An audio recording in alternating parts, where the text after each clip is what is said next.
when I woke up this morning, I was feeling pretty dangerous. About the past and about the future.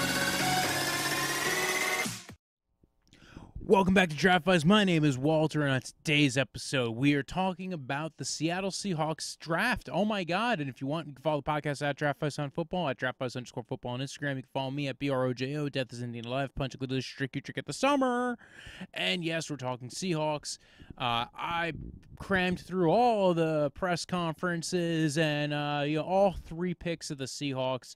Such a deep draft class for the Seattle Seahawks. They did get quite a few UDFAs.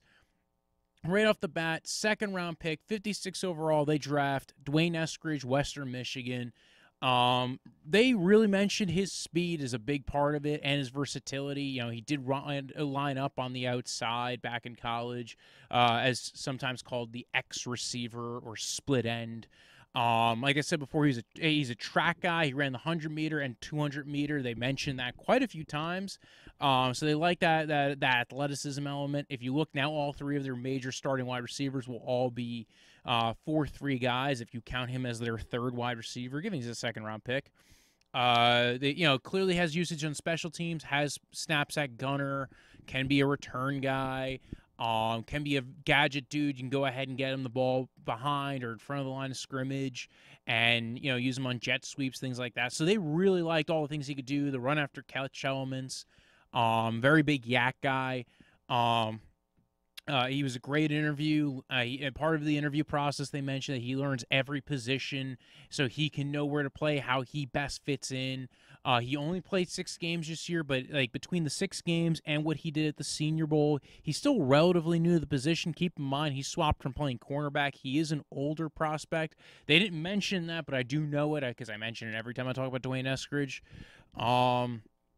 They are switching to a new offense. They're kind of, I think, leaning towards, from what I'm getting, they're leaning towards this new Rams-style offense, similar to what the Rams ran last year. And again, the Rams did run a lot of jet sweeps and a lot of motions in their offense last year, and I think it did affect their running, both the running and the ability to get their guys out in space. I think between what they can do with DK Metcalf and what they can do with D'Wayne Eskridge and Tyler Lockett, I think they really like this player. They might have been eager to trade down, but again, they were in discussion from trading down from 56. And I guess whatever that happened about 5 minutes before their pick, the deal fell through. So clearly they wanted to go ahead and trade down, accumulate picks, kind of what you expect from Seattle. I think this year was a lot harder to do that. I think teams that had picks next year didn't want to give them up. Teams that had picks this year didn't want to give up too many, or if they did, they wanted for certain players. And again, it just wasn't a draft that had a lot of trade downs. So it had a few, but again, I think they really like this player. They're glad they took him at 56. I think the LA Rams wanted him. I saw quite a few connections with him to the LA Rams. Senior Bowl guy, and they made a big deal about the Senior Bowl, and I do think the Seahawks and the Rams do put a big value on the Senior Bowl. They do like what Nagy's done down there. All in all, again, I like D'Wayne Eskridge. He did separate himself at the Senior Bowl. I do remember watching quite a few reps of him at the Senior Bowl, getting separation, doing what you kind of expected to. Again, it kind of reminds me of Terry McLaurin, a little bit older of a prospect, showed out at the Senior Bowl. Denzel Mims did a similar thing and showed out at the Senior Bowl, ran in the 4.3s. So this is kind of where I expected him to go in this range for some team that needed a deep threat. I don't think we thought of Seattle as a team that needed a deep threat. But again, that addition of a deep wide receiver, a guy who could play inside or outside, who could be a versatile weapon for them, who could be a good third weapon for them, I think is very good for them. I think this is a very talented wide receiving core. And again, you're talking about 3 different guys who could take the top off of defense. I dig it. And I think that's why they liked it. So next on the list, Tre Brown, Oklahoma. They liked his competitiveness. He wasn't one of the bigger guys. They mentioned that if he was 6'2", he probably would have went in the top 10.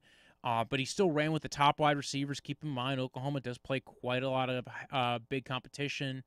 They mentioned his special teams value.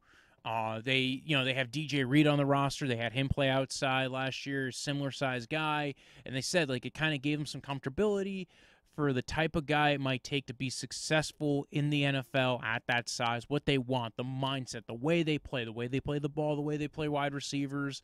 And they've had a wide variety of, like, I know the typical Seattle cover 3 corner is like the 6'3" dude who can run really well. And I do think that's still the 6'2", 6'3" guys are definitely in the mold that they like. But again, I think Tre Brown, they weren't just looking at him as a nickel guy. They kind of like him outside as well. So I think they'll play around with him. They do like that he throws his body around well. So they do think he could be a very valuable asset on special teams. I think that offense. I think the Tre Brown pick, they really liked him. They were eager to get him. They thought about trading back from the round 4 pick, and I think they actually decided against it. That was one of the ones where they kind of hinted like, nah, we just thought we'd take Tre Brown because we liked him. So again, another coverage guy to come in. They did lose Shaq Griffin, so now they have him. They have Trey Flowers, DJ Reed. They signed Ahkello Witherspoon. I think they have very good depth at the corner position there, right? Jamal Adams plays safety. I think they'll be very well set. Do they still have I think they still have Glover up there too. Last pick that they took, 3 picks. Remember, folks, they took Stone Forsythe out of Florida, 6'6", very long, lanky guy. They tried trading up for him all day. He's a monster of a dude, 2-year starter, long arms.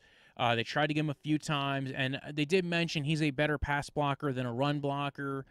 Very unique player. Played a very good level of competition at the SEC level. He runs well.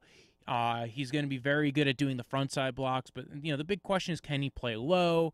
They really liked his potential, and he also has a very good guy to look up to in D'Wayne Brown. They have a lot of guys already on the roster to kind of like cycle through. Maybe he won't be a right away starter, but maybe he's again the eventual guy to take over for D'Wayne Brown if D'Wayne Brown say gets injured, or you're looking at maybe down the line, or even playing him at right tackle. Like they do have Jamarco Jones. I think they still have Ethan Posick there, so they're going to have him in the rotation. Cedric Ogbuehi, they mentioned specifically saying, like, hey, we have him here for a reason. We brought him back. You saw he was very versatile for us, being able to play up on the outside. So they like their offensive line room. Like I mentioned on another, earlier this season, they trade for Gabe Jackson. So I think their O-line room is getting a little bit better. I don't know if I would overly rely on Ethan Posick, but overall, I think what they did was fine. They had 3 picks. I think I had of their undrafted free agents. Cade Johnson, another wide receiver. I kind of like him. They did sign a couple of other guys, but I really think that's like a key part of it. I think that's like the top end of it. They signed 2 wide receivers and a corner, a couple of linebackers, a couple of offensive linemen. I 3 wide receivers. Dang, yeah, they really did want to address the wide receiving core. They kind of are looking to add to it. I think David Moore, went down with an injury last year, so I don't. They lost. I think they were looking to add to their wide receiving core. They like Eskridge, and again, I listen. I like that draft class. Those 3 guys, very good. You saw it in the short video that I did, and that's really it for the Seattle Seahawks draft class. Like I said, it wasn't a very deep draft for them, but overall good. So if you want, you can follow the podcast at DraftVice on Twitter, at DraftVice_football on Instagram. You can follow me at BROJO. Death is in the end of life. Punch a delicious drink you drink in the summer. And TTFN. Ta-ta for now. We're on to Cincinnati. When I woke up this morning, I was feeling pretty dangerous. About the past and about the future.